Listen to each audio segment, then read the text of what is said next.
सर्वविस्वन्यस्तपादपद्मायते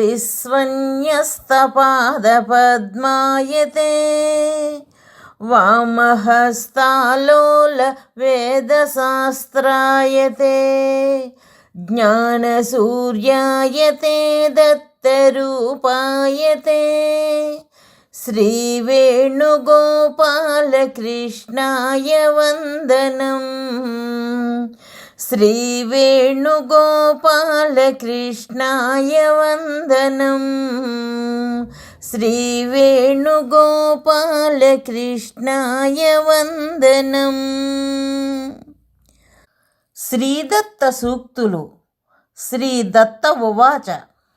సత్సంగము వలన ఆధ్యాత్మికాభివృద్ధి కలిగి విషయాసక్తుడు కాక అవధూత లక్షణములు కలిగి భగవంతునకు చేరువాగుచున్నావు. అదే లౌకిక జ్ఞానము పెరిగిపోయి విషయాసక్తత అభివృద్ధి పొందినచో అవధూత లక్షణములకు దూరమై చెడిపోవుదువు.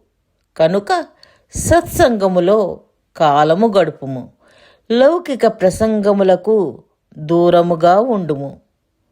నిజమైన భక్తుడు భగవంతుని ఏకాంతంలో రహస్యంగా అంతర్ముఖుడై ఆరాధిస్తాడు.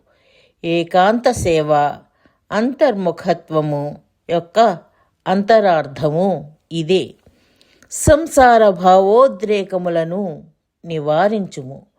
ఉదాసీనత, నిర్లిప్తత అలవరుచుకొనుము. త్రిమూర్త్యాత్మకుడైన సద్గురువు సర్వసమర్థుడు. ఆయనకు సాధ్యాసాధ్యములంటూ ఉండవు. ఆయన వాక్కు పరమేశ్వర శాసనమే.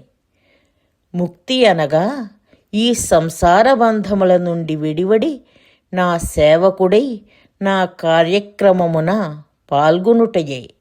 ముక్తి అనగా నాది అనుభావమును పోగొట్టుకొనుటయే. ఆ నాది పోయినచో నేను పోవును. అప్పుడు అనాది సిద్ధించును. అట్టి వానిలో నేను పూర్ణముగా లీనమై ఉందును. ఇదియే జీవన్ముక్తి.